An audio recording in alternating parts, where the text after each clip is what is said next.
Você já se sentiu cansado de lutar sempre contra os mesmos pecados? Já prometeu a si mesmo que seria diferente desta vez?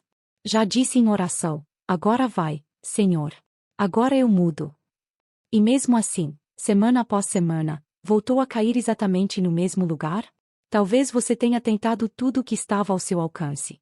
Força de vontade, disciplina, regras mais rígidas, promessas mais severas.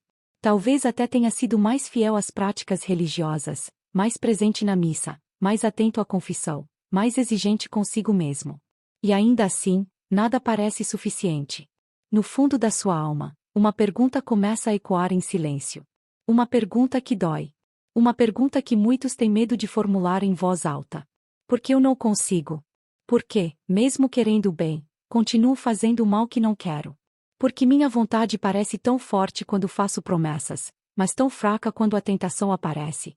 Porque eu rezo, peço perdão, começo de novo, e acabo sempre no mesmo ponto. Essa luta cansa. Ela desgasta. Ela humilha. E, aos poucos, algo ainda mais perigoso começa a surgir. A sensação de que talvez o problema seja você. Talvez você não seja bom o suficiente. Talvez sua fé não seja verdadeira. Talvez Deus já esteja cansado de você. Mas deixe-me dizer algo com toda clareza, desde o início desta jornada. O problema não é que você seja fraco demais. O problema é que você está tentando lutar sozinho. Existe um erro silencioso que muitos cristãos cometem na vida espiritual. Um erro que parece virtude, mas que, na verdade, bloqueia a graça. O erro de achar que vencer o pecado é apenas uma questão de esforço humano. Como se a vida espiritual fosse um projeto de autoaperfeiçoamento. Como se bastasse tentar mais forte, cair menos, controlar melhor os impulsos. Mas a luta contra o pecado não é apenas moral. Ela não é apenas psicológica. Ela não é apenas comportamental. Ela é espiritual. E uma batalha espiritual não se vence apenas com armas humanas. Enquanto você continuar tentando vencer o pecado apenas com força de vontade, você continuará se frustrando. Não porque Deus não ajude, mas porque você está tentando carregar sozinho um peso que nunca foi feito para ser carregado sem a graça. Existe uma diferença profunda entre lutar e lutar sozinho. Existe uma diferença entre esforço sincero e autossuficiência disfarçada de piedade. Muitos vivem uma fé pela metade. Rezando, sim, mas confiando mais na própria disciplina do que na ação de Deus. Pedindo perdão, sim, mas tentando se transformar apenas com decisões humanas. E isso gera um ciclo cruel. Queda, culpa, promessa, esforço, nova queda. Com o tempo, a alma se cansa. A oração esfria. A esperança enfraquece. E o pecado, que parecia pequeno no começo, começa a criar raízes mais profundas. Mas existe uma saída. E ela não começa quando você fica mais forte. Ela começa quando você reconhece que não é. A verdadeira transformação espiritual começa no momento em que a pessoa para de dizer: eu preciso me esforçar mais. E começa a dizer: eu preciso de ajuda. Ajuda real. Ajuda sobrenatural. Ajuda do Espírito Santo. Ao longo desta série, você vai descobrir algo libertador. Deus nunca esperou que você vencesse o pecado sozinho. Nunca. Desde o início, a vida cristã sempre foi uma cooperação entre a sua vontade e a graça de Deus. Quando essa cooperação não acontece, a alma luta, mas não avança. Quando ela acontece, a transformação começa, lenta, silenciosa, mas real. Hoje, você não é chamado a se condenar por ter caído. Você é chamado a mudar a forma como luta. Talvez, pela primeira vez, você precise parar de prometer ser mais forte. E começar a pedir para não estar mais sozinho nessa batalha. Respire fundo. Não se apresse.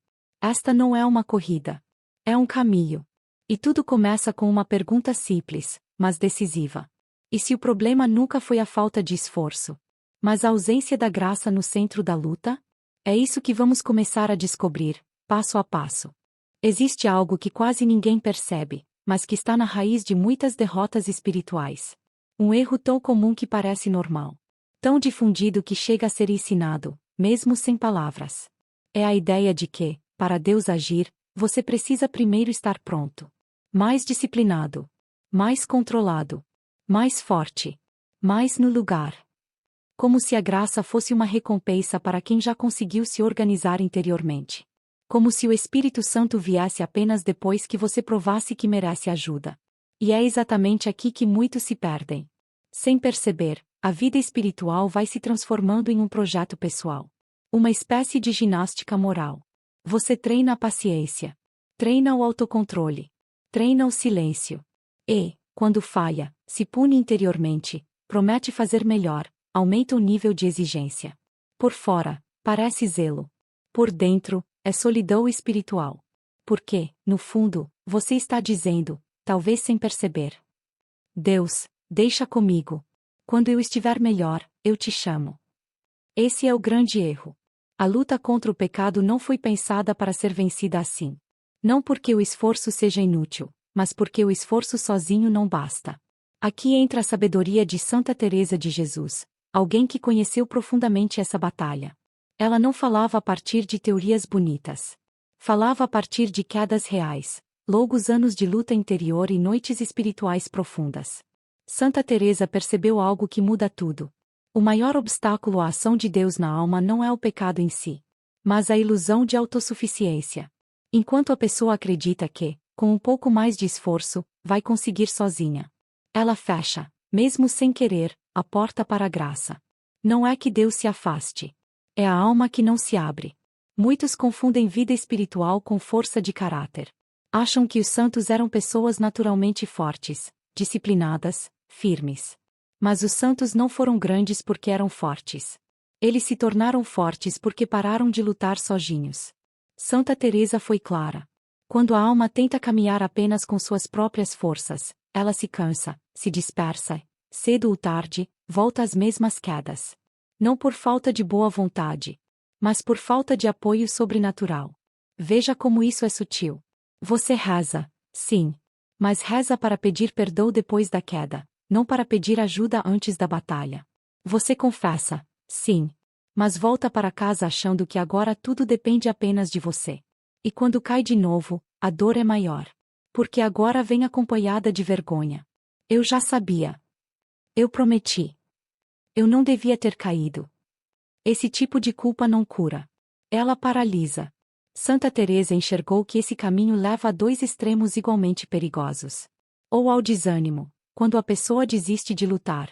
Ou ao orgulho espiritual, quando começa a esconder as quedas para manter uma imagem de controle. Nenhum dos dois leva à liberdade. A verdade é simples, mas exige humildade. A vida espiritual não é um projeto individual. Ela é uma relação viva. Uma cooperação constante entre a fragilidade humana e a força de Deus. Enquanto você insistir em lutar como se tudo dependesse de você, você continuará esgotado. Enquanto você tratar o Espírito Santo como um apoio distante, em vez de um aliado presente, a luta continuará desigual. Deus não espera que você esteja pronto para agir. Ele espera que você esteja aberto. Aberto a reconhecer que não vê tudo. Aberto a admitir que não consegue tudo. Aberto a pedir ajuda antes de cair, e não apenas depois. Santa Teresa dizia, em outras palavras, aquilo que muitos não querem ouvir. O caminho da transformação começa quando o orgulho espiritual termina. Não o orgulho arrogante, mas aquele orgulho silencioso que diz: eu resolvo isso. Se até hoje você tentou vencer o pecado sendo forte, talvez seja a hora de tentar algo diferente. Ser humilde. Humilde o suficiente para reconhecer que esta luta não se vence com promessas mais duras, mas com uma dependência mais profunda. E é aqui que entramos no primeiro passo concreto dessa cooperação com a graça. Antes de pedir força, antes de pedir mudança, é preciso pedir algo ainda mais fundamental. É preciso pedir luz. No próximo capítulo, vamos falar da primeira e decisiva súplica ao Espírito Santo. A luz interior que revela o que está escondido. A verdade que dói, mas liberta. E sem a qual nenhuma transformação verdadeira é possível. Existe algo ainda mais difícil do que lutar contra o pecado. É reconhecer o pecado que não vemos. Muitos pensam que se conhecem bem. Sabem apontar seus erros mais evidentes. Sabem nomear suas quedas mais frequentes. Mas a vida espiritual não se decide apenas no que é visível. Existem zonas da alma que permanecem na sombra. Não porque Deus não queira iluminá-las, mas porque nós evitamos olhar. É possível rezar todos os dias, frequentar os sacramentos, cumprir práticas religiosas. E ainda assim carregar dentro de si pecados que nunca foram verdadeiramente enfrentados. Não grandes escândalos, mas hábitos sutis. Inclinações disfarçadas. Orgulhos silenciosos. Julgamentos constantes. Autocomplacência. Amargura escondida. Vaidade espiritual. Eles não gritam. Eles sussurram. E exatamente por isso são tão perigosos. Santa Teresa de Jesus ensinava algo profundamente desconfortável. Uma das maiores dificuldades da vida espiritual é ver a própria alma com honestidade diante de Deus. Não diante dos outros. Não diante de uma imagem idealizada de si mesmo. Mas diante de Deus. A alma pode se acostumar com suas sombras. Como um quarto da casa que nunca é aberto. A poeira se acumula, o ar fica pesado, mas, como a porta permanece fechada, a pessoa já nem percebe o cheiro. Assim são muitos pecados ocultos. Eles vão moldando decisões, envenenando relações, esfriando a oração, afastando a alma de Deus. E a pessoa não entende por quê. Sente apenas um peso, uma inquietação sem nome, uma sensação vaga de que algo não está no lugar. Muitas vezes, isso não é cansaço, não é falta de fé. É o Espírito Santo tentando iluminar algo que você ainda não quer ver. Mas, em vez de parar e escutar, você se distrai. Justifica. Corre para o barulho. Para o celular. Para a atividade. Para a próxima obrigação. Até que, um dia, em um momento de graça, a luz entra. E quando entra, dói. Porque a verdade sempre dói antes de curar. Santa Teresa dizia algo que poucos têm coragem de aceitar. É melhor ser ferido pela verdade do que consolado pela mentira. Enquanto você vive na ilusão de que está tudo bem, o pecado oculto continua corroendo por dentro. Enquanto você se protege da dor da verdade, você se afasta da liberdade. É por isso que a primeira forma de pedir ajuda ao Espírito Santo não é pedir força. É pedir luz.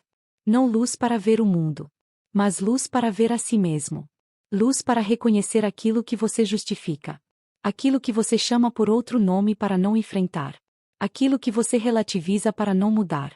Santa Teresa ensinava seus seguidores a rezar com simplicidade e coragem. Espírito Santo, iluminai minha mente e abri os olhos do meu coração. Mostrai-me aquilo que ainda está escondido, para que eu possa arrepender-me de verdade. Essa oração não é para os fracos. Ela é para os corajosos. Porque pedir luz é aceitar o risco de ver o que não agrada. É escolher a verdade mesmo quando ela desmonta nossas justificativas. É preferir a cura à aparência. Mas atenção!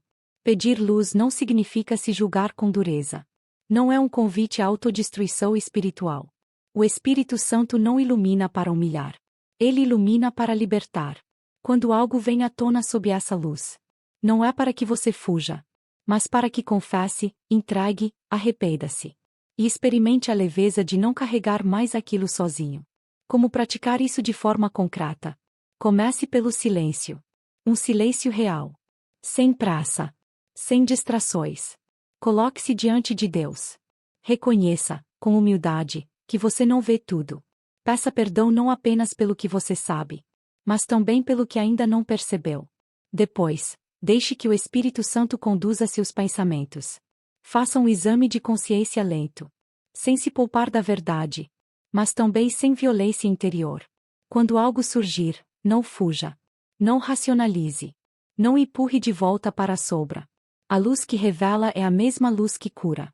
Mas aqui surge um problema que muitos conhecem bem. Mesmo depois de ver com clareza. Mesmo depois de reconhecer o erro. Mesmo depois de confessar. A pessoa continua caindo. Ela sabe o que precisa mudar. Mas não consegue. E então vem a pergunta ainda mais dolorosa. Se eu já sei o que está errado, por que continuo fazendo? É aqui que percebemos algo essencial. Ver não é o mesmo que conseguir resistir. A luz é necessária. Mas ela não é suficiente. No próximo capítulo, vamos entrar na segunda súplica indispensável. Pedir força ao Espírito Santo. A força que sustenta a vontade quando a tentação aparece. E que torna possível escolher o bem, mesmo quando tudo em nós pende para o contrário. Existe um momento especialmente doloroso na vida espiritual. É quando a pessoa já enxerga claramente o que precisa mudar. mas percebe que não consegue. Ela sabe que é errado. Sabe que a leva para longe de Deus. Sabe que machuca a própria alma. E, mesmo assim, quando a tentação chega, a decisão que parecia firme pela manhã se dissolve em segundos. Quantas vezes você já pensou? Eu sei que isso não deveria acontecer, mas é mais forte do que eu. Esse é um dos pontos mais humilhantes da caminhada espiritual. Porque aqui cai a última ilusão. A ilusão de que saber é suficiente. Não é. O conhecimento ilumina a mente, mas não sustenta a vontade. E muitos cristãos sofrem exatamente aqui. Eles se acusam. Se chamam de fracos. Duvidam do próprio amor a Deus. Acham que, se realmente amassem, não cairiam mais. Mas isso não é verdade. Santa Teresa de Jesus compreendeu algo essencial. O Espírito Santo não anula a liberdade, mas fortalece a vontade. Deus não nos transforma em robôs programados para o bem. Ele nos dá força para escolher o bem repetidas vezes, mesmo quando a inclinação interior ainda pende para o mal. Aqui está um erro comum. Achar que a tentação forte significa ausência de graça. Na verdade, muitas vezes é o contrário. A tentação revela exatamente onde precisamos cooperar mais profundamente com a graça. Quando você tenta resistir apenas com força de vontade, a luta é desigual. Você está usando armas humanas em uma batalha espiritual. E armas humanas, por mais bem-intencionadas que sejam, não são suficientes. Santa Teresa nunca prometeu uma vida espiritual fácil. Ela foi honesta. Quem deseja caminhar seriamente com Deus enfrentará a luta interior. Mas ela afirmava com igual convicção: Deus nunca abandona aquele que luta com sinceridade. Mesmo quando há quedas. Mesmo quando a vontade parece fraca. Mesmo quando o cansaço espiritual se instala. O problema não é cair.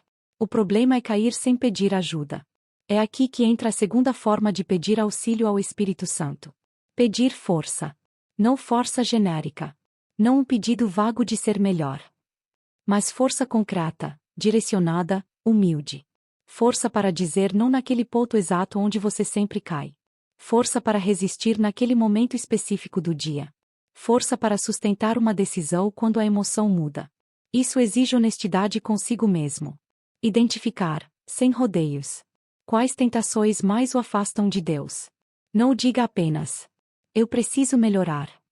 Diga: eu preciso de força para não responder com ira quando sou contrariado. Eu preciso de força para não buscar refúgio em hábitos que me escravizam. Eu preciso de força para guardar meus pensamentos. Depois disso, algo muito simples e muito poderoso. Antes da tentação, reze. Durante a tentação, clame. Não discursos longos. Não explicações. Apenas uma súplica curta, repetida com fé. Espírito Santo, fortalecei-me. 3 palavras. Mas ditas no momento certo. Elas mudam tudo. Nem sempre a tentação desaparece. Nem sempre a vitória é imediata. Mas algo acontece. A vontade é sustentada. O impulso perde força. O espaço entre a tentação e a ação começa a aumentar.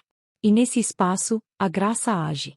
O Catecismo da Igreja ensina claramente: sem a ajuda interior do Espírito Santo, o ser humano não consegue voltar-se plenamente para Deus.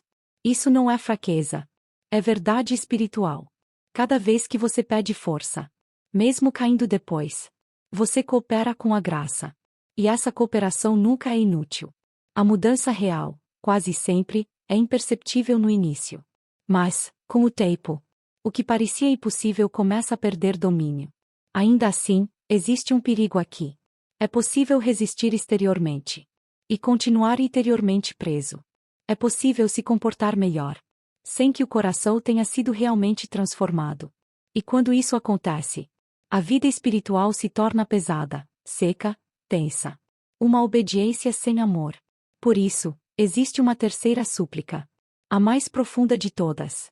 Aquela que não muda apenas o que você faz, mas o que você ama. No próximo capítulo, vamos entrar no coração do ensinamento. Pedir ao Espírito Santo a contrição verdadeira. A conversão interior que faz o pecado perder a atração. E transforma a luta em um caminho de amor. Existe uma armadilha sutil na vida espiritual. Ela aparece justamente quando a pessoa começa a resistir mais ao pecado. Quando consegue dizer não com mais frequência. Quando o comportamento externo melhora. A armadilha é esta: achar que isso já é transformação. Mas evitar o pecado não é o mesmo que ter o coração convertido. É possível obedecer por medo. É possível resistir por tensão. É possível controlar-se por orgulho espiritual. E tudo isso cansa. Quando a vida espiritual se sustenta apenas no esforço e no controle, ela se torna pesada. Sem alegria. Sem liberdade. Santa Teresa de Jesus enxergava isso com clareza impressionante. Para ela, o verdadeiro problema do pecado não é apenas o ato isolado, mas o estado interior da alma. O pecado não é vencido definitivamente enquanto ainda é desejado.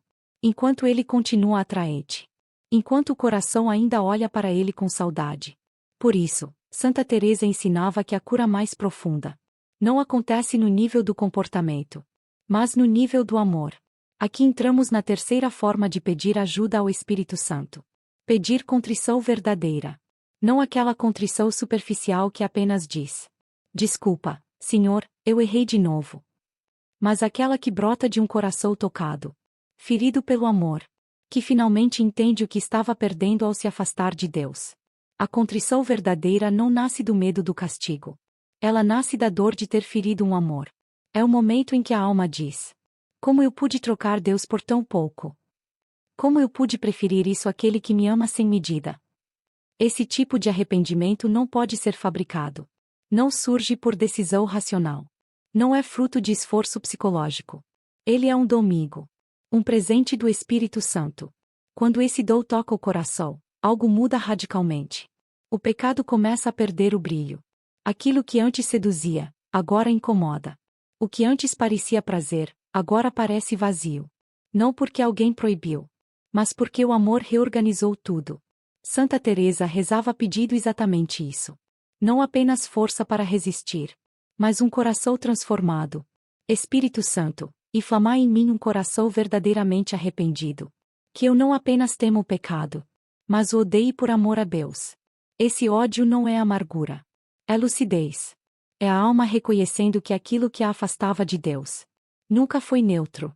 Nunca foi inofensivo. Quando a contrição verdadeira cresce, a luta interior muda de natureza. Ela deixa de ser apenas um esforço contra impulsos e se torna uma fidelidade ao amor.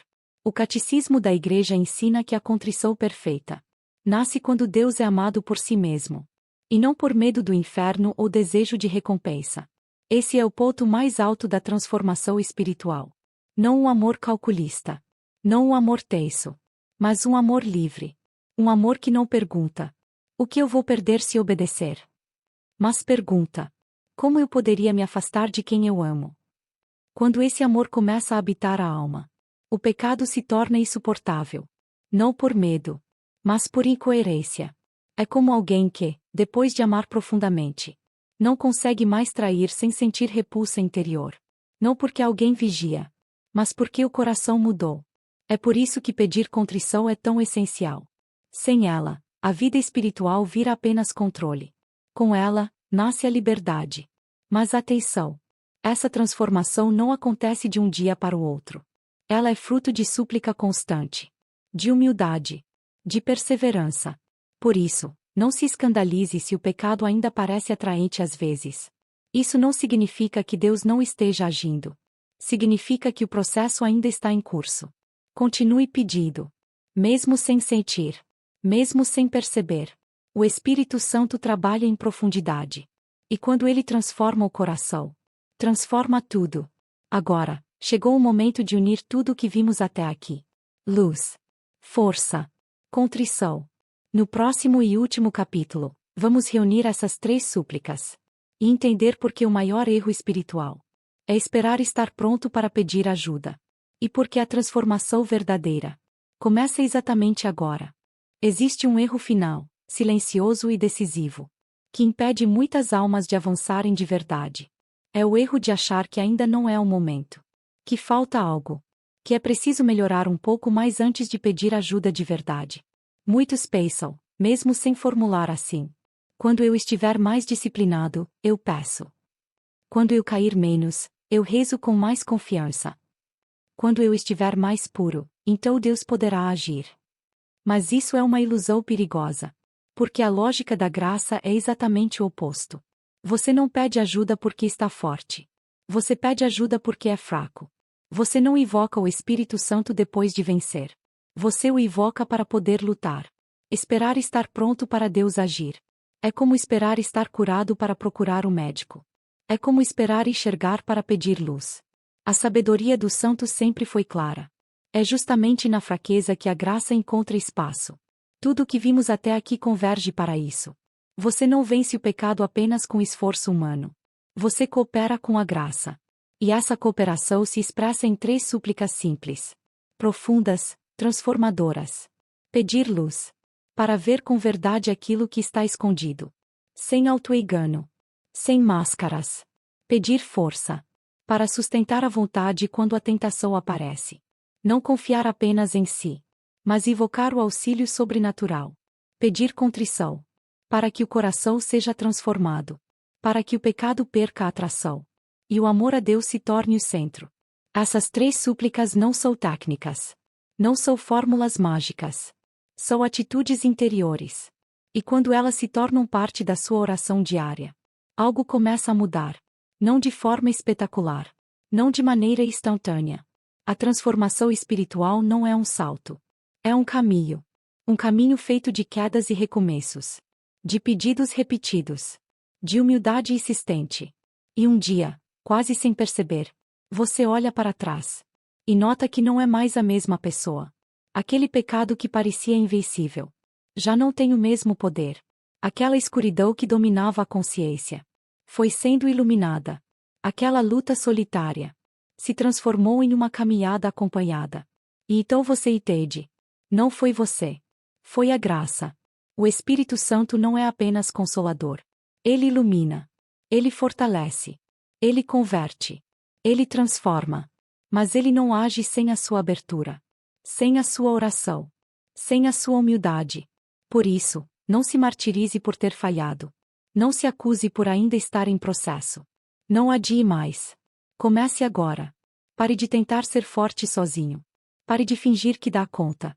E simplesmente peça. Todos os dias. Nos momentos de paz e nos momentos de tentação. Espírito Santo, iluminai-me. Espírito Santo, fortalecei-me. Espírito Santo, transformai-me. Repita essas palavras com o coração aberto. Não espere sentir algo especial. Não espere resultados imediatos. Confie. Confie que Deus quer a sua transformação. Mais do que você mesmo. Confie que a graça já está disponível. Confie que a batalha, em Cristo, já foi vencida. E que você é chamado apenas a cooperar. E se este caminho, essas palavras, essa sabedoria silenciosa, tocaram algo dentro de você, então eu te faço um convite simples e sincero. Este canal existe para isso. Não para entreter, mas para acompanhar, para formar, para ajudar almas que não querem mais lutar sozinhas. Se você deseja continuar aprendendo, rezando e caminhando à luz dessa espiritualidade profunda, inscreva-se no canal Voz de Santa Teresa. Aqui, seguimos juntos. Com verdade. Com profundidade. Com perseverança. Que o Espírito Santo ilumine a sua mente. Fortaleça a sua vontade. E inflame o seu coração. Que você nunca mais lute sozinho contra o pecado. E que, passo a passo, descubra a alegria silenciosa de uma vida verdadeiramente transformada pela graça. Amém.